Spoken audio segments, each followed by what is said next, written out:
un bien maigre lot de consolation. Dans la bataille serrée qui oppose Laurent Wauquiez à Bruno Retailleau pour la présidence des Républicains, LR, tous les coups sont permis. Même, et peut-être surtout, les piques et les coups bas.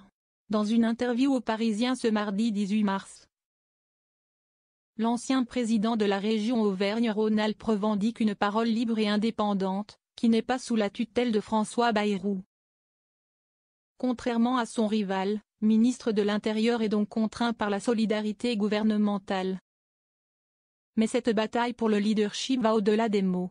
S'il gagne, Laurent Wauquiez promet d'offrir à Bruno Retailleau le poste de premier vice-président du parti. Ainsi, le patron du groupe de droite à l'Assemblée se dit convaincu de la complémentarité des deux hommes. Le duel est mortifère, mais le duo est gagnant. Lui à l'intérieur et moi au parti avec une parole libre, forte et totalement indépendante par rapport à Emmanuel Macron. Argumente-t-il, assurant ne pas vouloir laisser le poison des divisions nous conduire, comme par le passé, à l'échec. Laurent Wauquiez, qui a déjà présidé LR mais avait dû démissionner en 2019 après un score calamiteux aux européennes, met la pression sur ses collègues ministres. Comme pour mieux se dédouaner de ne pas lui-même être entré au gouvernement, en refusant la proposition faite par Michel Barnier en septembre de rejoindre Bercy. Il explique que les ministres LR ont l'énorme responsabilité de montrer aux Français que lorsque la droite est aux manettes, il y a des résultats.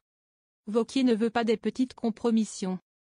Une nouvelle fois, c'est Bruno Retailleau qu'il cible. Alors que le patron de Beauvau a annoncé ce week-end d'être prêt à démissionner si les accords avec l'Algérie n'étaient pas remis en cause. Laurent Wauquiez affirme sans ambages être d'accord avec lui. Les deux hommes sur la même ligne? Pas si vite. Si le président de la République refuse de dénoncer ces accords, rester au ministère de l'Intérieur n'a pas de sens, affirme-t-il. Cela signifierait, selon lui, que l'exécutif ne se donne pas les moyens d'assurer la sécurité des Français et de contrôler l'immigration. Or, c'est pourtant l'intention affichée par Bruno Retailleau depuis sa nomination. Enfin, Laurent Wauquiez finit par redire son intention de mener la grande alternance qu'attendent les Français, sans petite compromission. On voit, une nouvelle fois, qui est visé par ces petites compromissions. La guerre est bien déclarée. Le congrès qui départagera les deux hommes devrait avoir lieu courant mai.